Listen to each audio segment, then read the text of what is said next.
सुप्रभात। मैं जगेंद्र राणा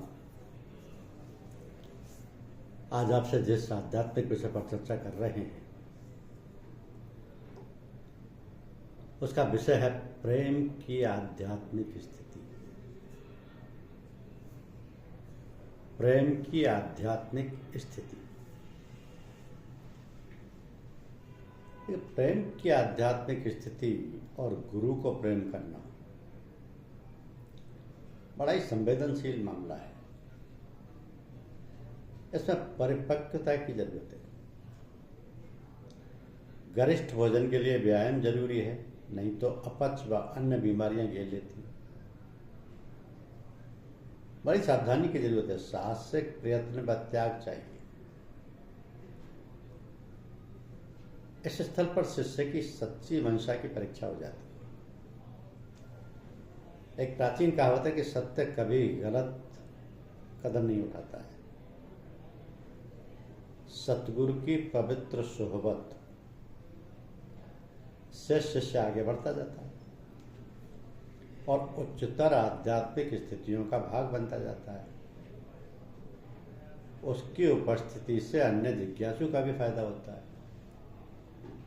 शिष्य ईश्वरीय ज्ञान को प्राप्त करता हुआ आत्म साक्षात्कार की ओर तभी बढ़ पाता है जब उस पर गुरु कृपा हो। गुरु के प्रति उसका प्रेम व श्रद्धा बराबर बढ़ती रहे और वो अपने सतगुरु को रोम रोम से पूजता रहे।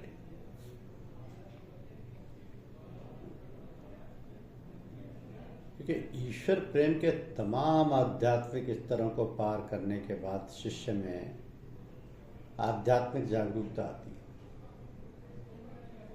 प्रेम और भक्ति की गहराई में जो बेसुधी का वातावरण था वो समाप्त हो जाता है। अब वो जागरूकता होश में आ जाता है। उसकी हालत एक ऐसे यात्री की तरह है जो भूप्रदेश को पार कर समुद्र के किनारे पहुंचता है, जहाज पर चढ़ता है और कुछ समय बाद उससे चारों ओर पानी पानी दिखाई पड़ता है। जमीन का कहीं नामो निशान नहीं। यहां तक कि जमीन का विचार भी उसके मन से गायब हो जाता है। अब शिष्य गुरु की नजदीकी व उनकी कृपा से एक के बाद एक आध्यात्मिक स्थिति को पार करता जाता है।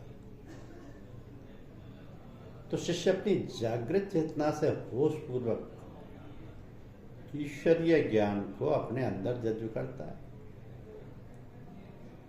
खोया हुआ राज्य फिर मिल जाता है। सच्ची वास्तविकता उसके सामने और अब ईश्वर में उसका पूर्ण विश्वास जमने लगता है। तो यह आध्यात्मिक स्थिति रूह से संबंधित है। उसकी आध्यात्मिक चेतना पूरी तरह से चैतन्य व जागृत हो चुकी है। इस स्थिति को कभी कभी आत्म साक्षात्कार कहा जा सकता है। यहां पर शिष्य के नीचे गिरने के खतरे बहुत हैं, क्योंकि उसमें इतनी अधिक रूहानी ताकत पैदा हो जाती है कि वो अपने मस्तिष्क व बुद्धि से उस शक्ति के दुरुपयोग के लोभ से अपने को रोक नहीं पाता है। तो कभी कभी सतगुरु उसकी भक्ति की परीक्षा भी लेते हैं। इसलिए यह आवश्यक है कि इस स्थिति पर पहुंचे साधक को पहले से कहीं ज्यादा गुरु के प्रति प्रेम, भक्ति, सेवा पर ध्यान देना चाहिए। यदि ऐसा नहीं है तो यह समझना चाहिए कि शैतान नफ्स उस पर अपना प्रभाव गुप्त रूप से डाल रहा है। आध्यात्मिक पतन से उन्नति का मार्ग अवरुद्ध हो जाता है। नफ्स का यही स्वभाव है कि तलवार देने वाले पर ही तलवार चलाई जाती है। शिष्य का अहम और मजबूत होकर अपने गुरु से अधिक योग्य समझने लगता है। शिष्य का अहम और मजबूत होकर अपने को गुरु से अधिक योग्य समझने लगता है। तो ऐसे में जिक्र यानी नाम जप की सीढ़ी जो कि शाश्वत आनंद की ओर ले जाती है, टूटने लगती है और शिष्य गिरकर वहीं पहुंच जाता है जहां से कि उसने अपना रूहानियत का सफर शुरू किया था। तो अभी तक केवल ईश्वर चिंतन की आध्यात्मिक स्थिति व कुछ अन्य ऊंचे मुकामों को समझाया गया।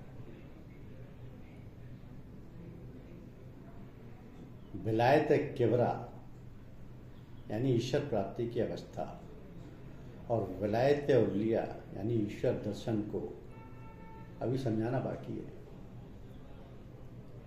ये जो आध्यात्मिक स्थिति समझाई गई है इसको तो विलायत सुगरा कहा जाता है। तो रूहानियत की इन अवस्थाओं को सार्वजनिक रूप से नहीं समझाया जाता है, क्योंकि पिछले 60 सालों से हमारे यहाँ के शिष्य विलायत सुगरा यानी ईश्वर चिंतन की अवस्था की तक ही नहीं पहुंच पाते। इन अवस्थाओं को पार होने पर रूहानियत की अन्य ऊंची अवस्था सामने आती। सतगुरु में पूर्ण श्रद्धा व विश्वास ही आध्यात्मिक उन्नति का मुख्य आधार है।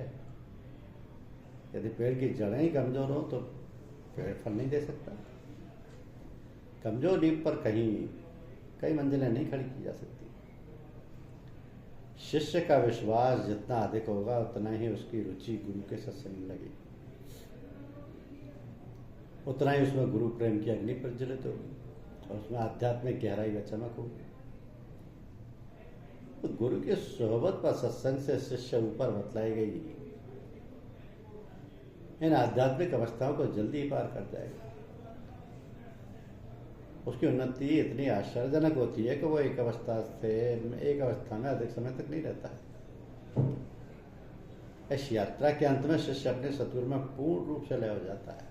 अनाफल से यही रास्ता ईश्वर की सेवा का। केवल कुछ भाग्यशाली इस मुकाम पर पहुंच पाते हैं। किसी को प्रेम करना आसान नहीं है। इस मार्ग में शिष्य को इल्लत, किल्लत और जिल्लत का सामना करना पड़ता है। मुसीबतें, आर्थिक मुफलिसी और अपमान का भी सामना करना पड़ता है। तो जब तक न उलझो कांटों से जंगल की हकीकत क्या जाने,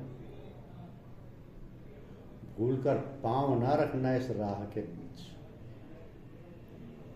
कुछ चाहे इश्क है, कुछ रह गुजर आम नहीं। मीरा कहती है कि जो मैं ऐसा जानती प्रीत किए दुख होए, नगर ढिंढोरा पीटती प्रीत करियो न कोई, प्रीत न करियो कोई। तो श्रद्धा और विश्वास का अंत है गुरु प्रेम। श्रद्धा और विश्वास का अंत है गुरु प्रेम। बगैर सेवा के गुरु प्रेम का कोई महत्व नहीं। प्रेम और सेवा एक दूसरे के पूरक हैं।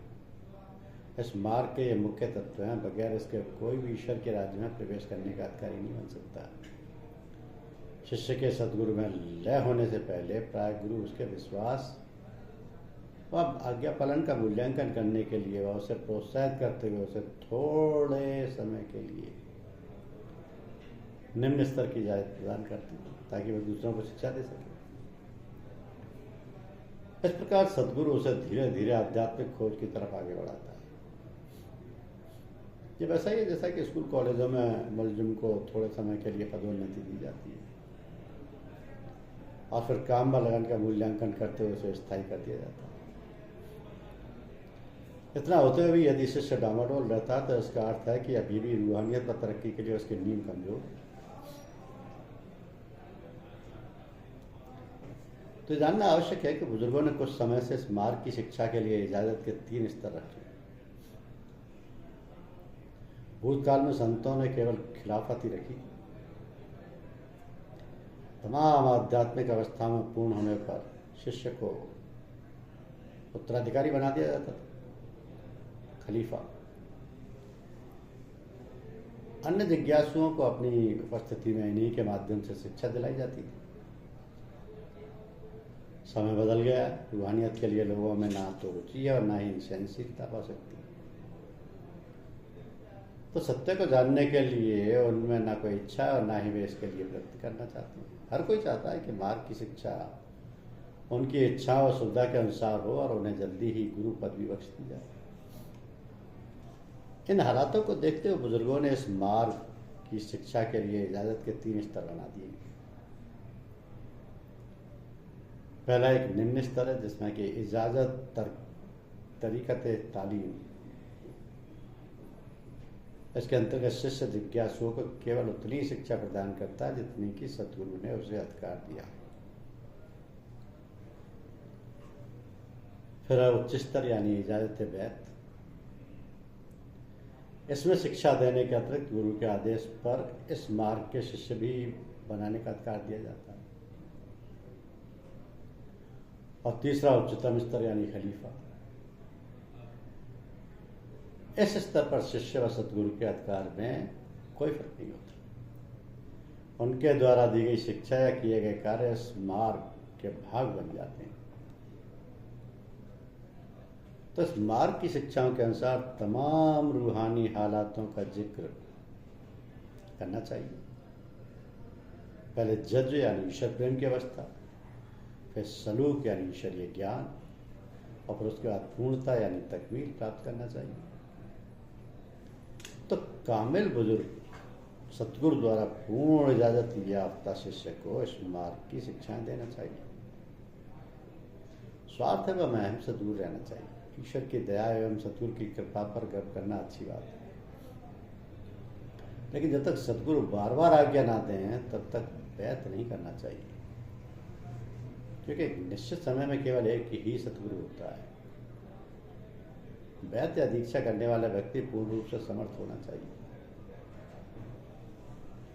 व्यक्ति में भक्ति, आज्ञा पालन, दया, सेवा आदि के भाव उसके परिवार व संस्कृति से मिलते हैं।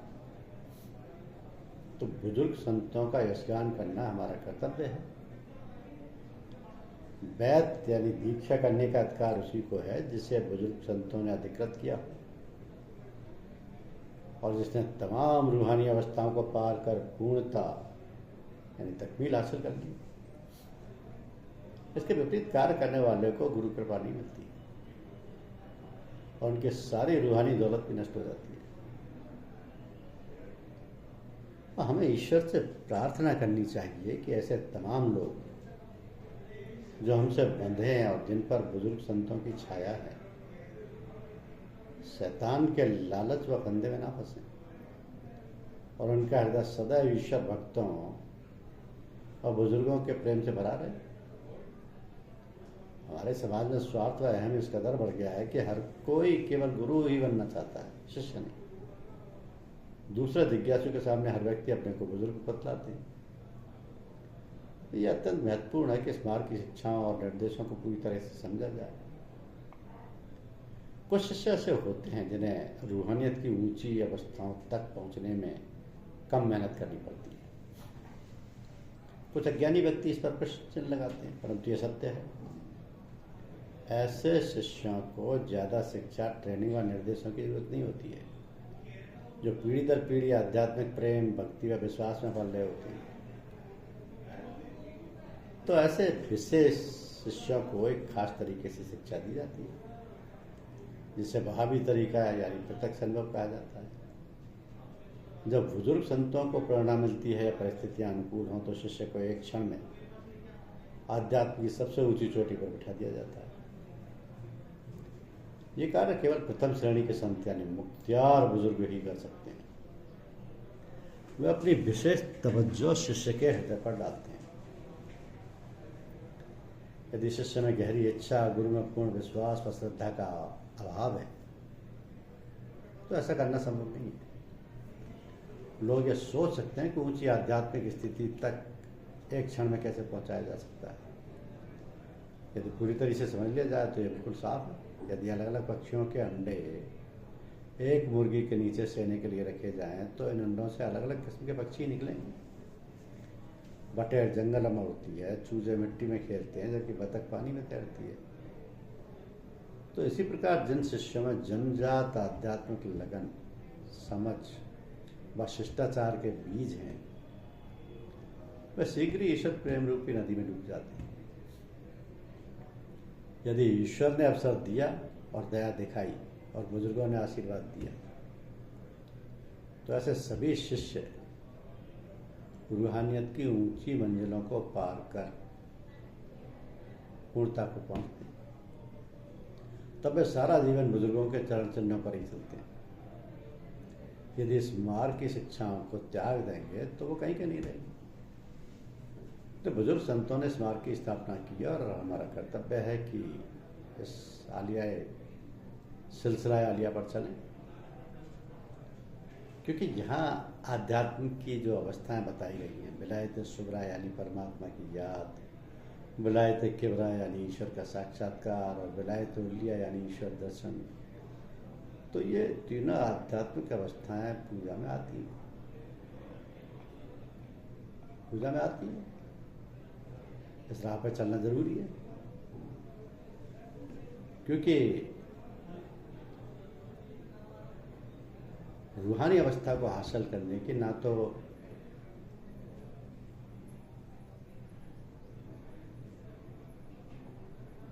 शिष्य में अगर अच्छा है, शिष्य का स्वभाव है, शिष्य में साहस है, वह लगन है, तो शिष्य द्वारा इन सभी आध्यात्मिक अवस्थाओं को प्राप्त करने के बाद सदगुरु से अपना उत्तराधिकारी बना देता है और प्रेम पूर्वक उसे इस मार्ग की शिक्षा देने का अधिकार प्रदान करता है। ऐसा शिष्य कभी भी परमात्मा की कृपा व दया से वंचित नहीं होता। धन्यवाद।